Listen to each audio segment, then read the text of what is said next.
How do you use a graph to represent the relationship between two variables? Using the following graph, can you tell which is the independent variable and which is the dependent variable? Can you tell how one variable affects another?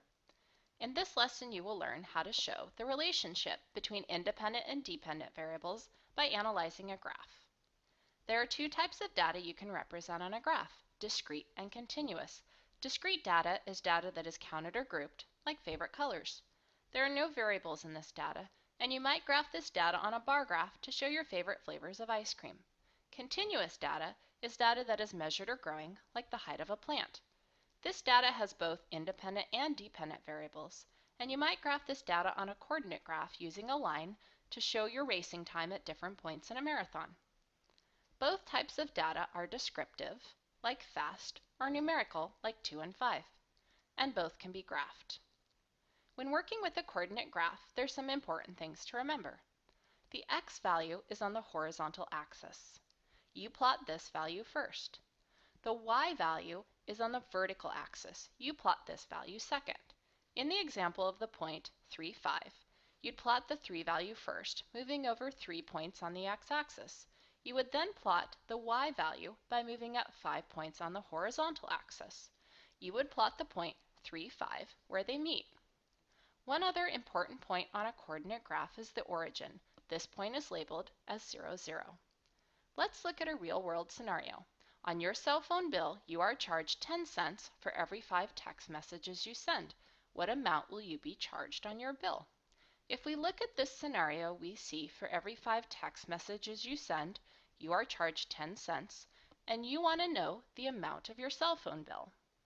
Therefore, the two variables in this scenario are the number of texts you send, represented by M, and the amount of your phone bill, represented by B.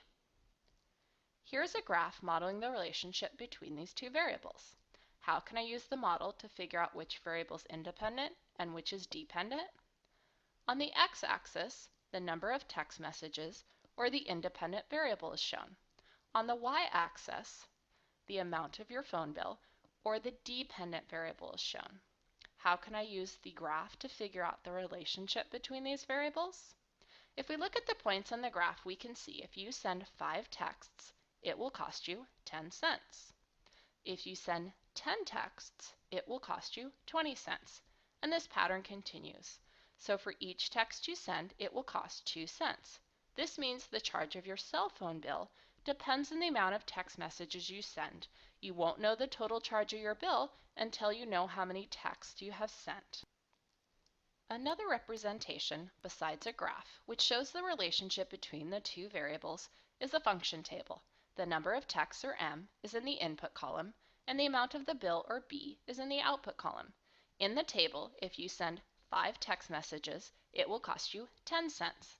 10 messages, 20 cents, and the pattern continues. For every 5 texts, you are charged 2 cents. We can also write an equation to see the relationship between the two variables.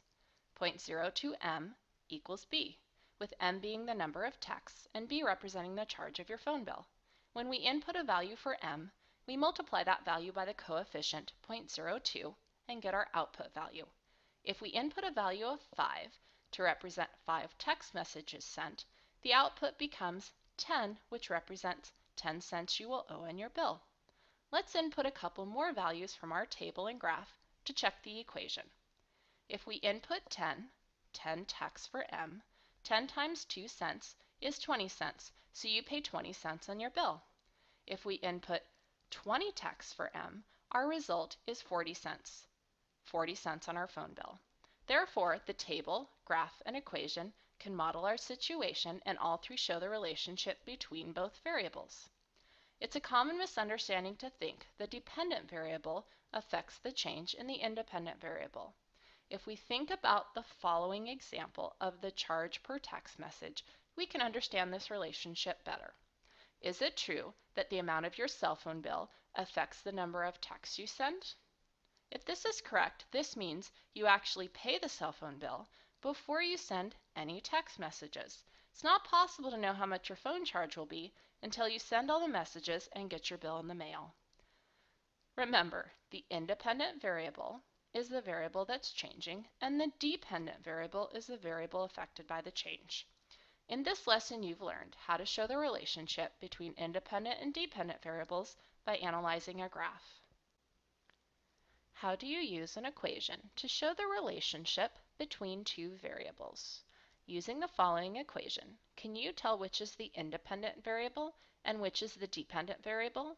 Can you tell how one variable affects another?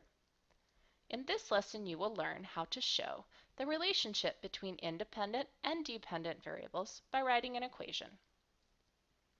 An equation is a mathematical sentence with an equal sign. Think of a teeter-totter that is balanced. Each side of an equation has the same value, just as each side of a balanced teeter-totter has the same weight.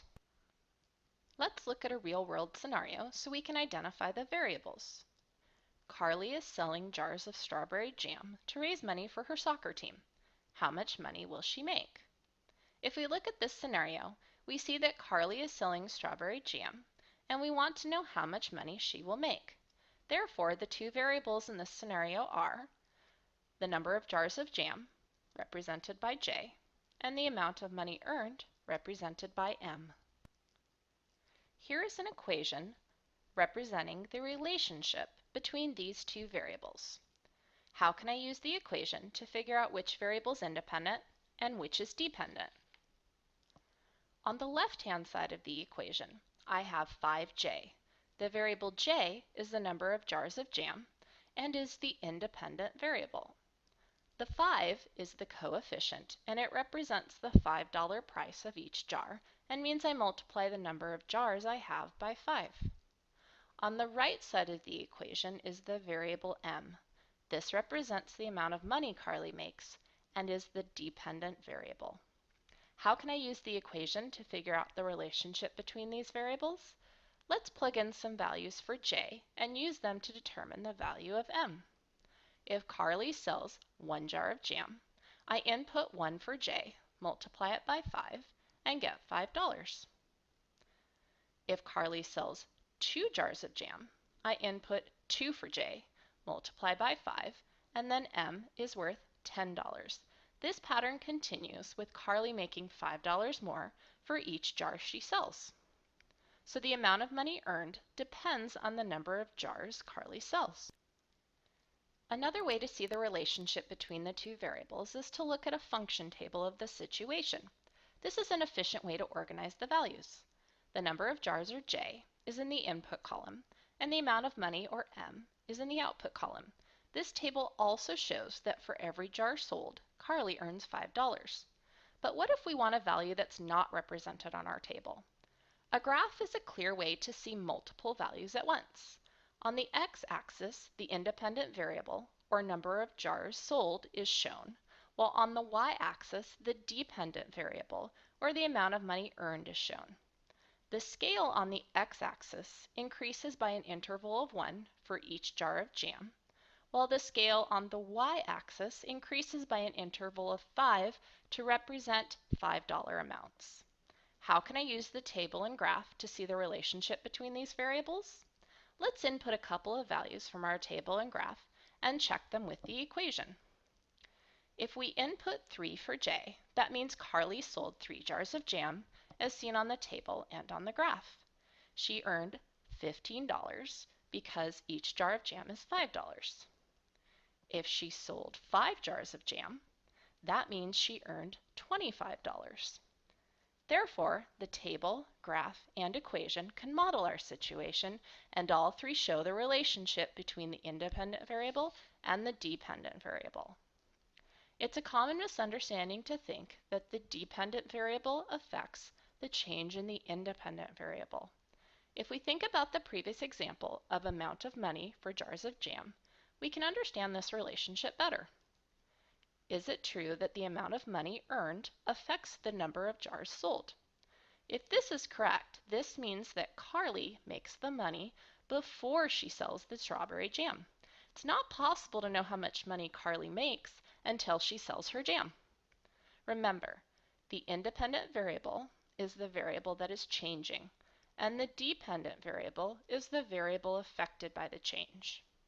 In this lesson, you have learned how to show the relationship between independent and dependent variables by writing an equation.